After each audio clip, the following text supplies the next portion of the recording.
Hey everyone, Hey there, folks. this is Amanda, And this is Rita. and you're listening to I Don't Know Her, the podcast where we talk about women and some other folks that you've probably never heard of.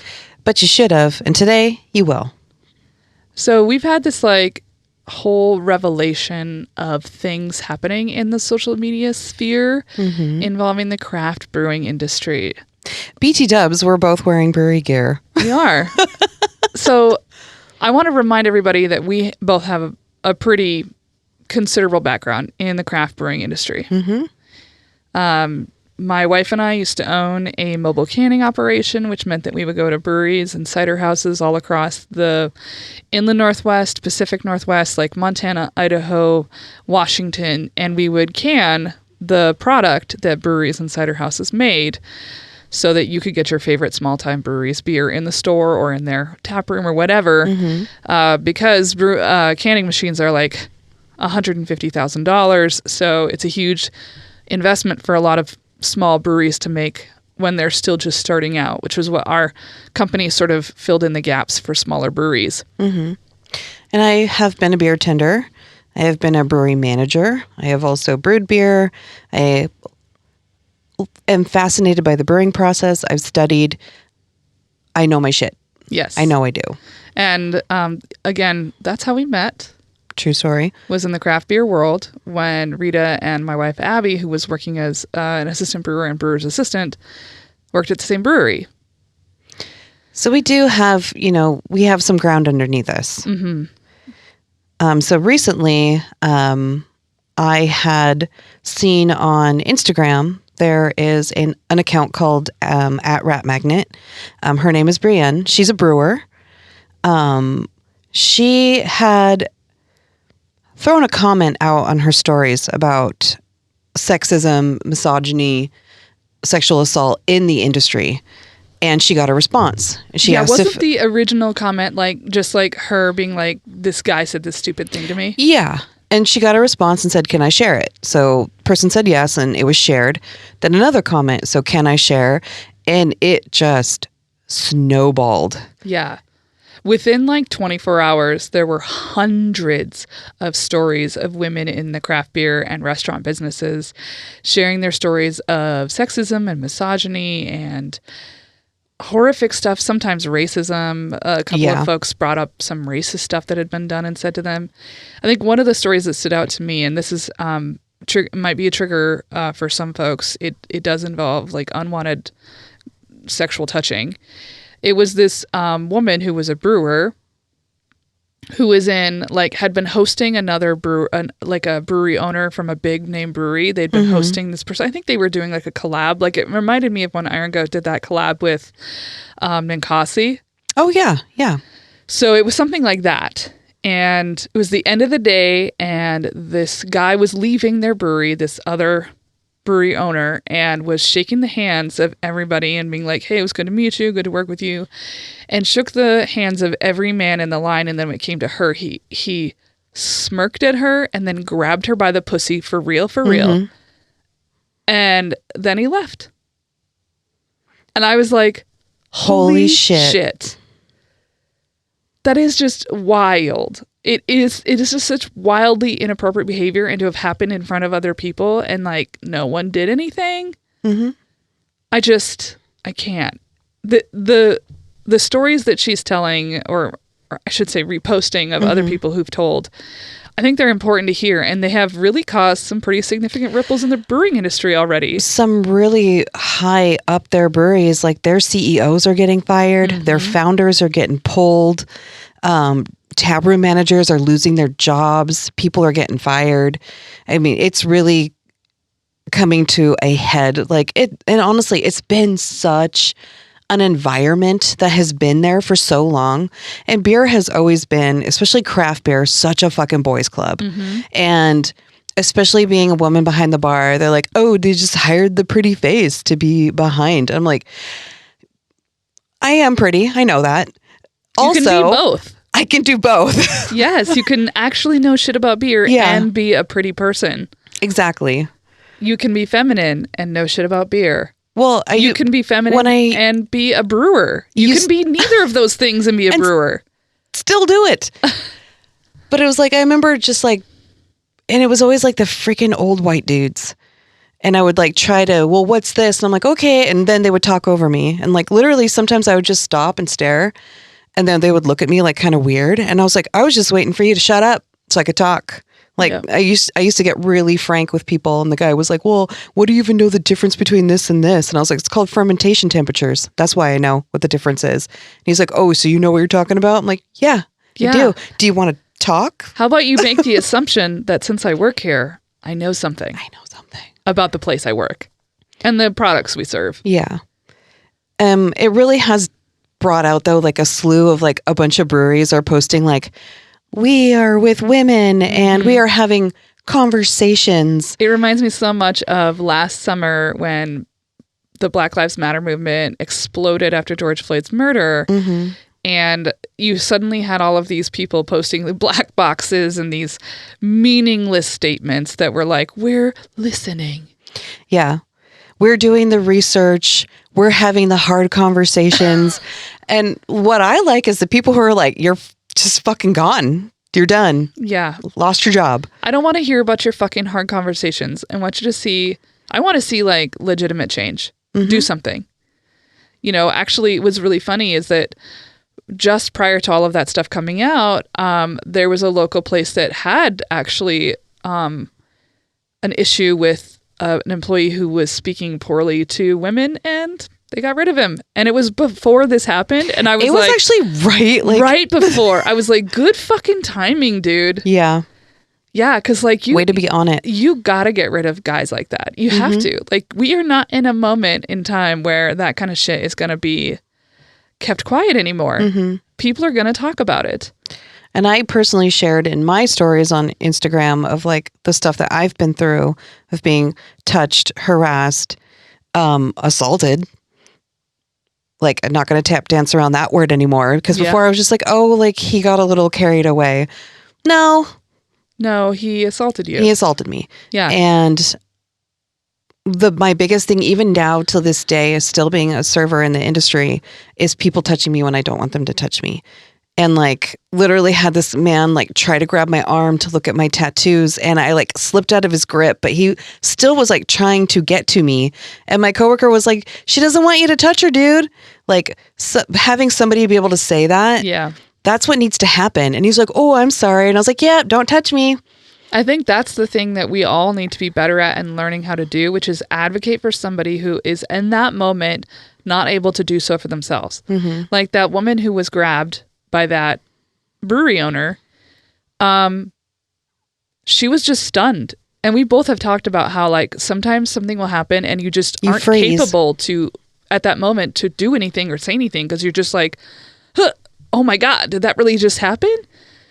And by the time you have your wits about you, that person is gone or the thing is gone or everything has moved on. And you're like home where it's the next day. Yeah. And it's like, now I know what I wanted to say and so like, I think it is very important if you are a person working next to any kind of marginalized identity, like any kind of person with a marginalized identity, take it upon yourself to be the observer, to be like, okay, I don't know that this is going okay. I'm not sure that this is what my coworker or whatever, my friend, my partner, I'm going to say something.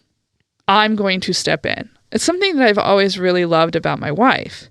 I think about that moment. So there was an incident we had at a brewery once. That's right.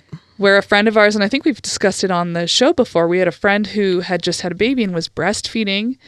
And this man whipped out his fucking cell phone camera and started taking pictures of her. And the woman who was breastfeeding and I were sitting across from each other, and she just looks at me, and my mouth sort of drops open, and I'm like, But you're like, what do we do? And my wife just goes, are you fucking taking a picture of her? Give me your fucking phone. Delete it now. And I was like, oh, I love you. I've never been more in love with you. Because it's like, I froze. She froze. But Abby was there. And that's, you definitely see something, say something, but I understand the freezing moment. Oh yeah, for sure. Because it's so fucking difficult. And I think it's important for everybody to know that it is not your fault if that is your default reaction. You are not in control of how your body and mind try to keep you safe. It also baffles me too. Like, why? I shouldn't say baffled. It troubles me of the stories that Brianne shared that they were reported to HR, to owners, to CEOs, and it was dismissed. Yes, nothing happened. Nothing happened. There is this boys will be boys mentality. Yeah. Or, well, everybody was drinking. What did you say to them? What were you wearing? Yeah, exactly. Or, Are you sure you didn't misinterpret it? We're in the middle of this like really big project with them. We'll get to this later. Yeah. Well, he's like a really important guy in the industry. Well, I worked for a tap room briefly that I had a regular that would come in specifically an hour before closing because everybody was leaving. So I would clean and he would chat with me. And I'm a friendly person. I like talking to people. So I would chat with him about whatever. And he'd stay till I was about done closing up, and then he'd cash out. He'd have 2 beers, always 2 Pilsners, knew exactly what he wanted. There was a night where he had like a 3rd Pilsner, and it was weird because I was like, you never have a 3rd beer, but whatever. That's what you're doing right now.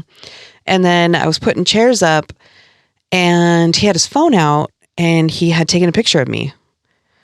And he's like, I took a picture of you. And I was like, excuse me? I was like, are you joking? No, thank you. And he was like, no. He's like, I took a picture of me. And I was like, are you, what? Like, I didn't understand what he was saying. And I said, that's not okay, dude. I said, you didn't have my permission to do that. I said, can I see it? And he goes, no, this is just for me.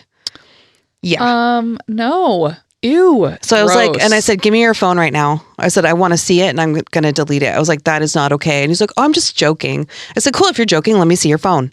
And he was like, oh no, I was just joking. You don't have to get all bent out of shape. And I took his beer and I was like, you know what? I'm closing. And he was like, well, I think you misunderstood me. And I was like, I don't think I did. And so I told the owners and they were like, I think maybe you just were a little sensitive. Like he was joking. Mm-hmm. And I quit. Weren't they also the same ones who mentioned how you smelled? No, that was another one. Oh. Yeah. I don't like that.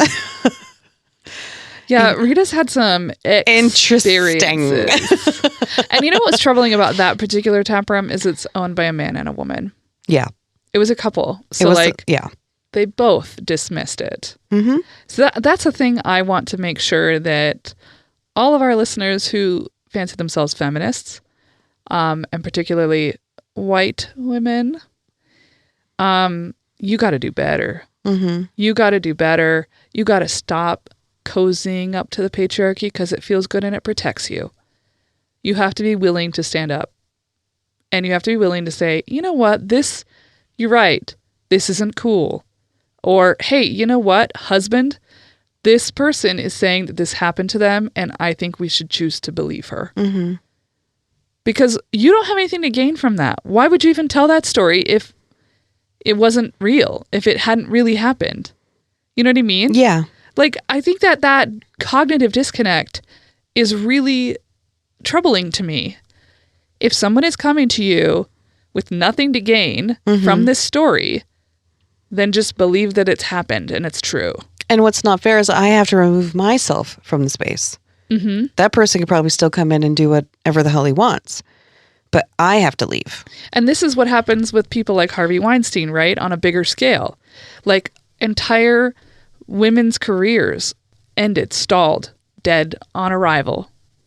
Because there's nowhere to go after that. Mm-mm. And so you quit that place. So you didn't work there anymore. Mm-hmm.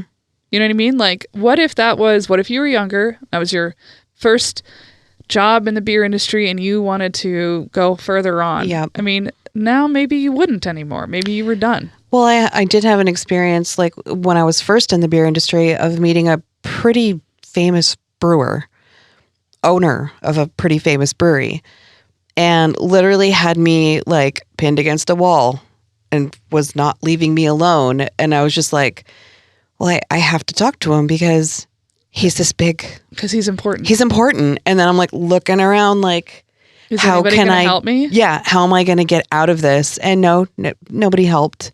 And literally had to like slide my head under his arm and be like, I have to pee. And then I would just grab my keys and left. Because I was like, yeah. And then again, got to remove yourself from the space because it's like, you just have to go.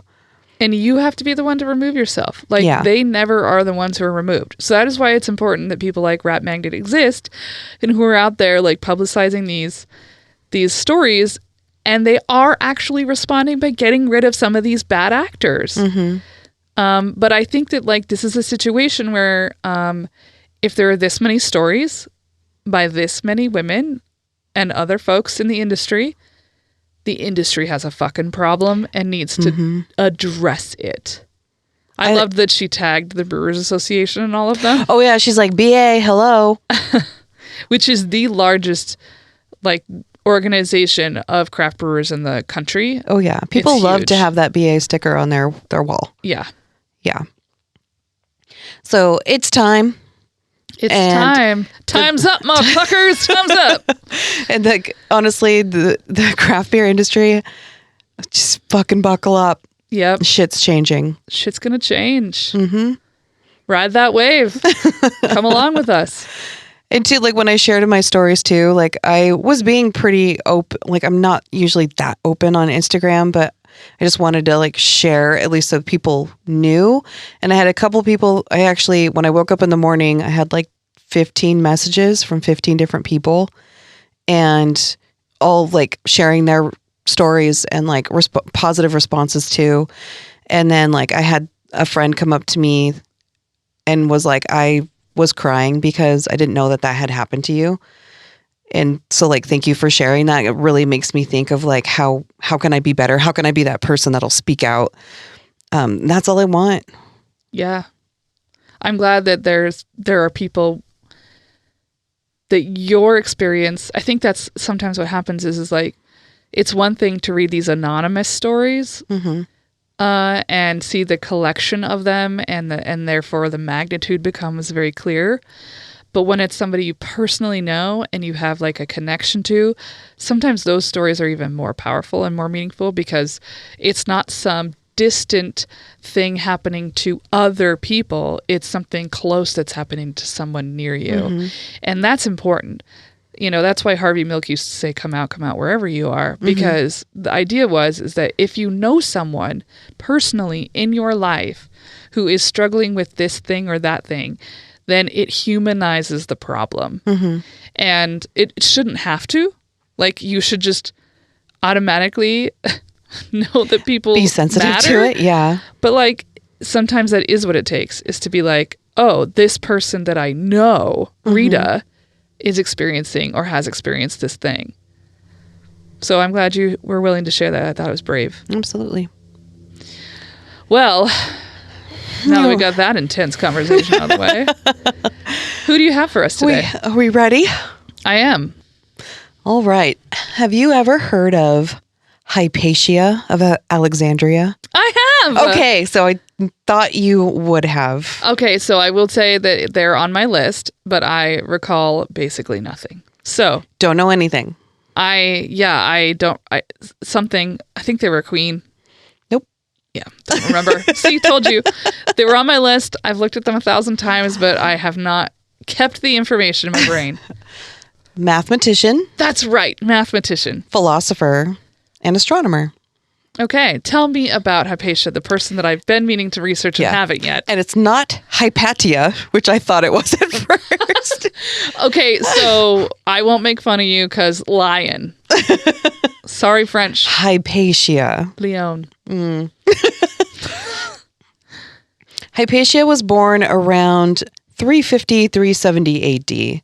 So the birthday, obviously, 20 years is a lot. But, I mean, it was AD. Yeah, we're talking about... Who's going to be writing that shit down? Yeah. We're talking about the very beginning of basically recorded time. Exactly. Not really, but you know what I'm saying.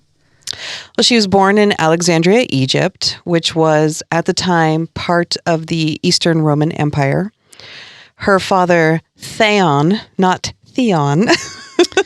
But Theon Greyjoy is I know. That's exactly what I... character in Game of Thrones, so I would have thought it was Theon. So Theon, he was a philosopher and teacher. The city was established around 330 BC. It resides right along the Mediterranean Sea. The city was well known as a place of education. It was located in the city was all of these museums. Like, can we just say museum? Yeah. Yeah. Did they call them museums? When I watched this thing from like the History Channel, it was like a little doc, and they said museums. And I was like, I think you're trying to do pinkies out. I think it's museums.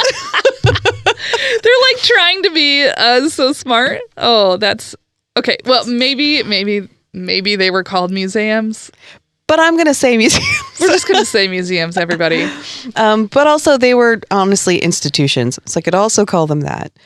They were dedicated to learning and sharing history, astronomy, poetry, and music. I would like to go to a place like that, honestly. Me too. So basically, it's a bunch of people hanging around, sharing, debating, a little bit of like elbow rubbing, like schmoozing. Yeah, it sounds like very academia. Yes.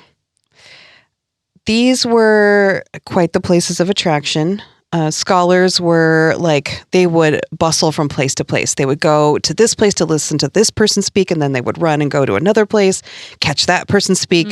So it was like when you're at a festival and you're trying to catch all the good shows. It reminds me of back in the day when they would have salons. Salons. And yeah, well, in English they call them salons. Really? Yeah. Okay. We're all about the pronunciation. Salons. Salons.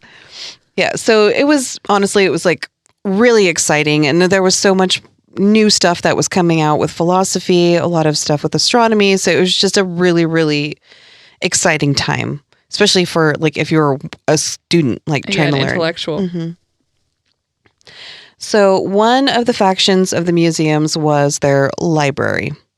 The goal for this massive library was to have available a copy of every book that existed at that moment in time. So just collecting everything. Yeah. Scrolls, writings, books. The books were so important that if you were just a regular person coming into the city of Alexandria, you'd be stopped at the gates and literally they would search you and see if you had books, see if you had scrolls, see if you had any writings. They would take those from you. They'd either copy them or they would just keep them and put them in the library. I don't love that. No, because what if that was your book? Yeah, what if it was like, I'm working on a thing. It's not ready yet. It's not ready for your consumption. So when Hypatia was born, Alexandria was thriving. It was a really rich trade center because honestly, being right on the Mediterranean Sea, and it was a mecca for people seeking knowledge. Also, within the city, it was a big mix of religion and political opinions. Foreshadowing. Oh, jeez. At the time when she was born, they were starting to slightly clash. While Hypatia was growing up, Egypt at this time was slightly more progressive than other places in the world. Women were raised to do the wife and the kid thing, but they also were allowed to get an education. They were allowed to own property. They could divorce if they wanted to, and they could start businesses of their own. Wow. Well, we fell backwards for quite some time after that. Yeah. It's not a written fact, but I'm just assuming that since her father, Theon, was such a brilliant teacher, like obviously probably inspired her also like to have a thirst for knowledge. Just like her father, Hypatia was a brilliant mind. As a young girl, her father encouraged her to possibly begin teaching herself. Even though there were other female philosophers at the time, Hypatia was said to be one of the only ones that was invited to teach and talk in public. Okay. I feel like, was there some nepotism there? Like, because her father was a teacher, was she allowed to, like, maybe have an advantage? Oh, certainly I think she was afforded some privilege that other people didn't have. Yeah. But I think that instead of instead of like criticizing her for that privilege, I would criticize the society for not allowing women to speak in public. Yeah. That seems bad. She was a good teacher, and she was an extraordinary speaker, which I really admire people who can do that, who can light up a room and just like engage. And I mean, you've probably seen people perform or talk that you're just like, whoa. Yeah. That Roxanne will grab Gay, you. Oof. She could say anything, and I'm like entranced by her. She was really good with people. She could enamor a crowd. She started to create a buzz around the city. Scholars and other philosophers started coming in droves to hear and see her speak. She was also getting attention from a couple male suitors. She was proposed to a couple times. She turned everyone down. She wasn't having it. She wanted to focus on her teachings and philosophy, and she actually never had a relationship throughout her life. She never married. She wasn't with anybody that they can recall of. I don't know. Yeah. Well, and you know what's interesting is that lately I've been thinking a lot more about how we make assumptions about people from the past that are very much in line with binary ideas. Mm-hmm. Like maybe she was just asexual or aromantic. Mm-hmm. And, that wasn't language that we had at the time necessarily. Mm-hmm. But maybe that was her thing. Maybe she was an arrow or an ace. There was actually, I did hear this one story that didn't know if it was proven or not with her. This guy was a student, and he was like in love with her, following her, proposing to her, would not leave her alone. And he was starting to become a problem for her. So it was said like she took him to the side. She pulled out her menstrual rag and showed him and said, "You're not in love with me. You're in love with this idea of what I am as a woman right here. You're not in love. You are in lust." Yeah. I am dying. I died. I'm dead. I'm on the ground deceased. Right? And she was like, "You need to leave me alone because this is what you want. You don't want me." Yeah. I am now just a specter.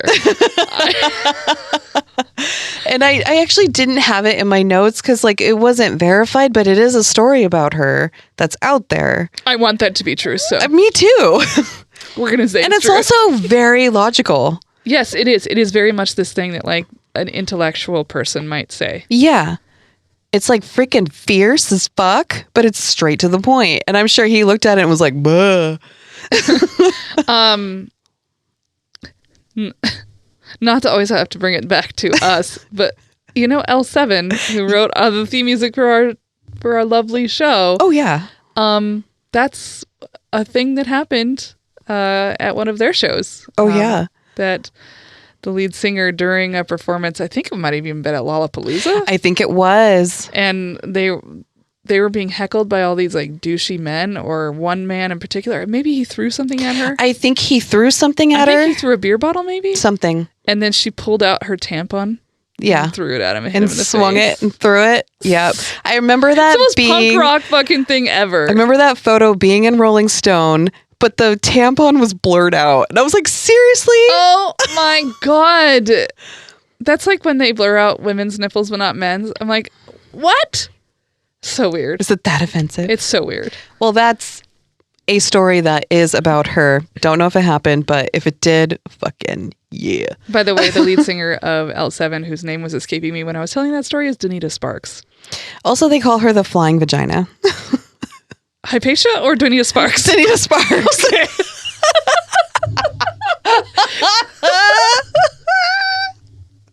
Both? I was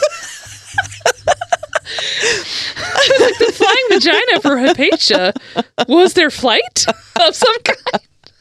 No. Okay. I get it. Which I'm is on board. a I'm on reference board. to that Yes, tampon. to the tampon. I like how we both flying did through the the air. swingy. We're both in here swinging imaginary tampons. Okay. Back to the story.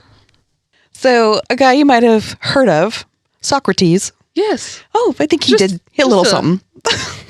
Little footnote. He was in a blip in history. Yeah. He said this about watching Hypatia after he traveled to see her teach. There was a woman at Alexandria named Hypatia, daughter of philosopher Theon, who made such attainments in literature and science as to far surpass all the philosophers of her time. Having succeeded to the school of Plato and Plotinus, she explained the principles of philosophy to her auditors, many of whom came a distance to receive her instructions. On account of self-possession and ease of manner, which she had acquired in consequence of the cultivation of her mind, she not infrequently appeared in public in presence of her magistrates. Neither did she feel abashed in going to an assembly of men, for all men on account of her extraordinary dignity and virtue admired her even more. Wow, those are some high praise from Socrates. I mean, it seems like he saw her as kind of somewhat of an equal in intellectual pursuits. That was a quote from one of the books that he wrote, and he spoke at long length about her, and a lot of what he spoke about was her presence in a room and how she was just compelling. She was straight to the point. She was very factual. She wasn't like a lot of times, like in these museums, people are yelling and they're debating, and it was a lot of drama. And she was not like that. She was more about, let's get to the point and let's learn. Let's not argue. And if you want to debate, let's have a educated debate. We don't have to yell. We don't have to throw each other under the bus. And a lot of the men at the time were not doing that because they were just arguing within each other. Or arguing to hear their own voice. Exactly. Yeah. I can imagine having experienced it personally many times. Many times. So one of Hypatia's teachings, which was documented in letters that were written between her and a former student, was the practice of apatheia. It was a pursuit of a philosophical state of mind. It's complete liberation of emotions and affections while discovering and learning, which is honestly, I mean, that's how you become a lawyer. You're supposed to be the law free from emotion. Yeah, but that's a no thank you from me. Yeah. Yeah, because apathy is also a lack of empathy. If you remove all emotion and feeling, you lose the way to connect to the humanity behind ideas. That's what I was going to say, yeah. So if we just talk about abortion theoretically, intellectually, and not connect it to the human experience, then we're losing the majority of what it's really about. Yeah. Instead, you're just reading a piece of paper rather than hearing a human experience. Well, and you're reducing people to their uteruses. True. Very true. And that's a problem. At the time, most of her students were Christian, and Hypatia was a pagan. This teaching did not sit right with a lot of the radical religious bunch. Oh, I'm shocked to hear that. Along with teaching her practice of apatheia, she also was part of a philosophy called Neoplatonism. I remember vaguely learning about that in college. Did you? I cannot recall what that means. Well, it's based on the teachings of Plato. Right. God, I have some professors who listen to this. Oh, yeah? They're no. so mad at me that I don't remember what this is. But thank you for reminding me. It was, I read through the basis of this philosophy and I gathered my little eggs that I could of what I think it is. So it's based on three fundamental elements. One faction is called the One. Other one is the intelligence. And then the third is the soul. So it adds the This mystical... is starting to ring a bell. Mystical and religious elements to Plato's teachings. Plato was very factual. And so bringing in the idea of the soul, you can have the intelligence, which inspires the soul, which the soul will reach you into what they call the One, which is basically the universe, the end all be all, nature, humanity. And it's the blending. It's the sort of the coming together of all parts. Yeah. And she was very into this philosophy of Neoplatonism. Like so much that they created a school and she became the head of the school. She was the head of Neoplatonism. Yes. And she was also teaching her students geometry and science. So it was like this whole blend of science, facts, astronomy, but also spiritualism, mysticism. Mm-hmm. And obviously that's not going to really fit into what the Christians who were rising up into power were about. Yeah, this is the takeover of the Christian, basically, realm that will eventually become the Crusades. Yes. She was also really good at constructing and using scientific instruments. Like she built and she didn't invent, but she built and was able to use the hydrometer, which measures the density of water. Wow. So she liked to tinker with stuff, which I really, really do love too. Yes. I love building stuff. I couldn't find I looked at the hydrometer. I did not print out what it looks like. No diagrams for me today. Yeah, no diagrams. In your lack of patents of diagrams today. I'm sorry. At this time too, she's also writing and publishing mathematical papers with her father. She wrote a commentary on Euclid's Elements, which I did read, which is the foundation of ancient geometry, which I love geometry, by the way. Mm-mm. No? Hate. Why? I was just talking to a student about this the other day. That was the class that I fucking barely passed in high school. I barely passed. Really? You know what I was saying to her, though, and that I do believe to be true, is that there are certain concepts that take longer for people to fully grasp and understand, because I ended up taking, it was called liberal arts math. Okay. In college to get my math credit, because you had to have a semester of math to graduate. You had to have one class. Yeah. And I ended up taking this liberal arts math, which was almost primarily trigonometry, and I fucking killed that shit. I was really good at trigonometry. And it is basically just geometry with triangles. It's the same fucking thing. But I really excelled at it. I mean, I got A's on every test. I almost got 100. I think I got 100%. Jeez. And I found it came very naturally and easy. I didn't even need help. I was like, what has happened? But I was 21. Mm-hmm. I wasn't 16, 15. True. And I think that in some ways, like, my brain had just previously not been ready for some mathematical concepts that later on I found easier to understand. And I find that to be true as a teacher. I've seen that happen with kids with reading. They'll really struggle with learning how to read for years and years and years. And then one day it clicks. It clicks. And they just get it easier. I did have a moment like that in college reading poetry. Because at first I was like, I don't get it. Like, I just don't get it. Like, I don't understand. Like, my teacher in high school he would like almost weep like at this poetry. And I was just like, I don't understand why you're so invoked right now. And then in college, I was like, oh my God, I get it. Yeah, I think that there's a maturity level. There's also like a world experience or like life experience component. There's like, by then I had probably helped build some furniture, do some hands-on things that I hadn't done when I was 15. And so I think there's just sometimes things change and they click better. But when I was in high school, fuck no to geometry. I barely squeaked by with a D, I think. I think the teacher was generous and gave me a C-. Oh.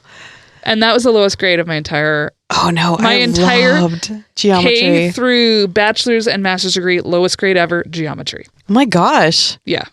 Wow. I was like constantly called up to the board to do problems. And I would do them like in like such an extensive way because I'd want to go through like every single element of how to figure stuff out. And I was like, and this and this. And your teacher's like in love with you, like heart eyes. And the rest of your class is like, fuck this. So Hypatia would have called me to the front of the room. Yeah, Hypatia would have loved you. You'd been a star student. So as well as working like with this foundation of ancient geometry, she also worked on, this is a hard name, Apollonius. His ideas of the properties of cones, which I find fascinating. So she was working on the cones, parabolas, and circles. So I love dissecting cones because first you got to find out what that circle is. Then you got to take that 90-degree angle inside the cone, and then you do the entire outer surface. Yeah. I hate this. And I love it. You said the word parabola, and I fucking had like a moment where I was just like, is there going to be a test on this? So there is a quiz at the end of this episode. At the end of this episode, Amanda must pass this in order to leave the room. I will die in here. I already died. I'm already a specter. We're done. Well, with the breakdown of cones, it was finding the density, surface area, measurements. She used this information also to apply to her astronomy studies, because if you're finding out circumferences, she was finding out rotations of planets, things like that. Yes. It is spoken about, not documented, but that she was on board with the sun is the center. Yes. Yes, not the Earth. Yeah, Avi. Because she's like, I'm doing some measurements. I'm watching the stars and planets. It don't look like we're the center. It's not adding up. No. As Hypatia got older, many of her students became influential men around the city and the empire. Many of her students continued to write to her for philosophical advice. They really sought her out as a person of counsel. She was really good at, I guess, what I would say, talking you down and being able to put a logical spin on things and, like, honestly, like a good shoulder for all these guys to cry on. Seems right. You mean she's taking on the emotional burden of a man? No one's ever done that. Oh, I don't know what you're talking about. Counsel was very much needed because the city was reaching a boiling point. At the time, the Christians, pagans, there was a huge population of Jewish people. There was conflicts between all three, and it was starting to get really bad. Conflicts were starting to happen within the museums. Instead of debating philosophy and science, they were now debating religious beliefs. Oh, geez. Yeah. It's never a good place to go. No. And to make matters worse, paganism was made illegal. Oh, no. So now it's not the Christians who were previously being persecuted. Now it's the pagans. So it's just like a volleyball of oppression was what I put in my notes. Yeah, that sounds about right. Yeah. It was just like, no, first you're down. No, now we're up. We're going to put you down because we forgot what it was like to be down. So now we're just going to crush you. Yeah. Oh, no, now we're down. Okay, this person's doing this. That sounds like nothing that's happening currently in world affairs. Nothing at all. So the appointed bishop at the time, Bishop Theophilus, it's quite the names in this one, sent an order to destroy all pagan artifacts. It was a tit for tat, back and forth attacks on each other. The pagan faction was ultimately forced to seek refuge in what was called the Serapeum, and it was an ancient temple in Alexandria. So all these conflicts are happening. They're fighting. The pagans take refuge in this temple, and then this mob surrounds them outside. While mobs are never good. No, but then also they have hostages inside that they're torturing. Wait, what? Yeah. Who has hostages? So the Christians are surrounding the Serapeum. Yes. And the pagans have Christians inside that they're torturing. Yeah. No one's right. No, it's We're all bad. So awful, ugly. It comes to an end when the emperor says that he orders the mob to disband and the hostages to be released, the ones that are still alive anyway. And after the temple is emptied, he was like, we're going to destroy it. So they destroy artifacts. And the biggest thing that happened was they burned the library. Oh, no. Yeah. Oh, no. The library with all of those books. All of the books in the world. All the scrolls. Hundreds of years of history, science, astronomy, gone.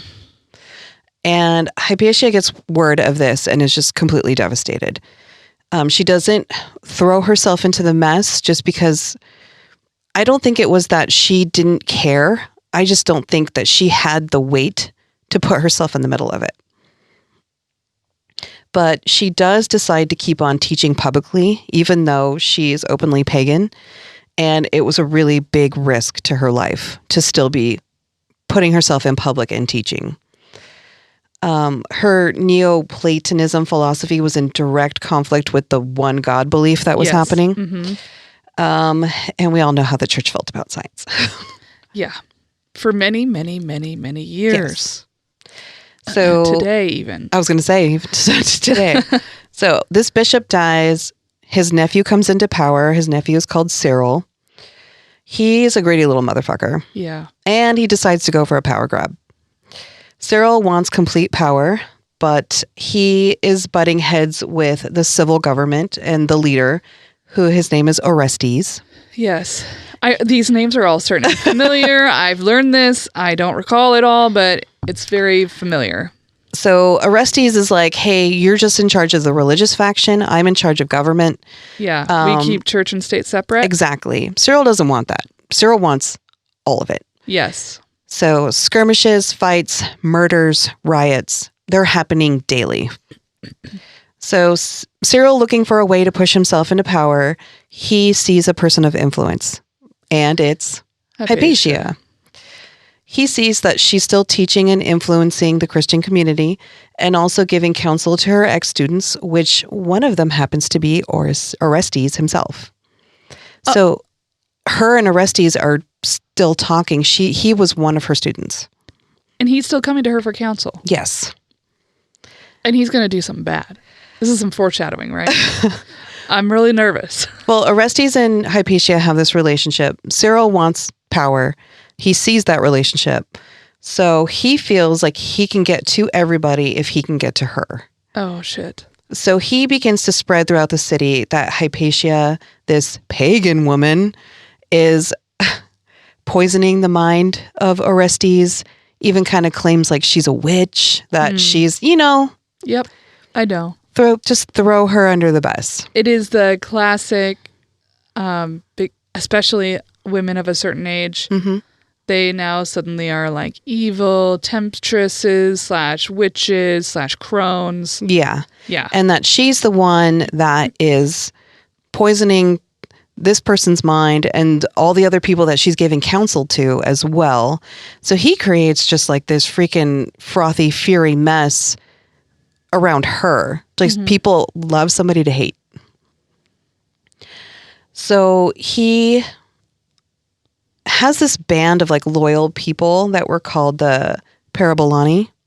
And they're just kind of like these people that do his dirty work for him. It's a group of men. They are just like loyal to him. Yeah, just loyal to him. They believe him. They want to help him rise into complete power because they believe the church should have complete government control as well as religious. One evening when she's on her way home, this mob, this gang of Parabolani, they drag her out of her carriage. It's going to get a little messy. Just warning. Do we need a trigger warning? Yeah. I'm not going to go into all the details of what was written of what they did, but they take her to a temple. They murder her. They do a lot. Yeah. They dismember her. Yeah. And they spread her body throughout the city. And around this time, she was probably about 45 to 65 years old. And at this time, Rome is crumbling. Her murder literally is the marker in time which they claim is the end of the era of intellect. It's just because it just, like you said, it turns into just this religious frenzy, and then everybody just starts killing everybody. And this mecca of what was a place of knowledge just turned into a bloodbath. And it seems like what a fitting way to end it is to literally kill your ideas and make sure every one of you sees that your ideas are dead. Yeah. I didn't think about it like that. Yeah. That's brutal. Well, Hypatia goes down in history as a woman who stood for intellectual values. She was a born teacher. Her students went on to do great things. The most devastating thing about her story is that most of her work was destroyed. In the destroying of the library? Yeah. So we will never truly know like how much she contributed to math, astronomy, and science. There's a lot of works that still exist that are from other people where Hypatia's influence is in there. Yeah, and they mention her. They mention her, and also she documents other people's work, which somehow survived. So like other people's work, she would write it down and write commentary on it, and like that stuff survived, but it didn't survive of like what she did, what she influenced. So I almost feel it was purposely that seems targeted, destroyed, like trying to erase her. Yeah, I find that sometimes you can have men of power, but a woman of power somehow seems more threatening. Oh yeah, and so the retaliation is more brutal, even greater. Yeah. Well, her name lives on in history as being one of the greatest thinkers and teachers of her time, and as someone who was willing to teach everyone, not caring about what religion or what sex they were. I really wish that there was more to her story, but it was really hard to find a lot. Yes. Yeah. There was a really terrible movie made about her in the early 90s. Has Rachel Weisz in it, which I love her, but it was a god-awful movie. And it was that Fanny Bryce biography. I was like, don't read it. It's terrible. Don't watch the movie. And also it kind of like portrayed her as like this very attractive, like the only reason why men were listening to her is because she was so beautiful. Because she was hot. Yeah. And like, honestly, like just the way that people describe Hypatia, she was just like in a robe and like just an everyday kind of person. She wasn't worried about, that aspect. Yeah. The 90s were really big on, if we're making a movie with a female character, they have to be sexy. Yeah. That's their only real worth. At least by big studios. It was pretty hard to find like good movies, strong female characters. Yeah. So I didn't even write down the name of the movie because I was like, this is garbage. Avoid. Avoid it, please. The story, Hypatia's story does have a rejected princesses. Yes, I think I've seen that before. I got a lot from the Smithsonian and from Britannica.com, and Wikipedia had like 4 or 5 pages of just names. Like it wasn't even anything. It was just like AD this, AD that, this person, there, blah, blah, blah. It was just like, it was so boring. So yeah. But that's her story. And I really do. I love math. I'm glad you did, Hypatia, because I don't think I could have done that justice. You did a very nice job. Thank you. I'm glad that somebody finally told her story, because she's obviously somebody that we should talk about. Well, I had seen her name in a book, but her part in the book was a paragraph. And I think that's part of it, is that like all of her work got destroyed, and it was so long ago, and we've had however many centuries of patriarchy that has decided that women's contributions should be overlooked. Mm-hmm. Like the combination of that is just going to mean that she disappears. Mm-hmm. So I'm glad that at least what we have, we can talk about, and hopefully make sure that her contributions, what little we know of, continue to be remembered. Mm-hmm. So thank you for telling her story. You're welcome. And thank you all for listening. We have had some new Patreon subscribers lately, and I want to thank you all for doing that. Hey. Woot woot. Don't forget that you can be a Patreon subscriber. We would love to have you. We're always ready and willing for you to join the fold. We're working on some cool stuff for bonus material. And thank you to Lucas McIntyre. Thank you, Lucas, for being our editor. And also thank you to Jennifer Finch for our raging theme music. That's right. Pull your tampon out. Throw it at somebody anytime you want. That's the message That's of the this goal episode. for today. Thank you, everybody, for listening. Till next time, folks. Goodbye.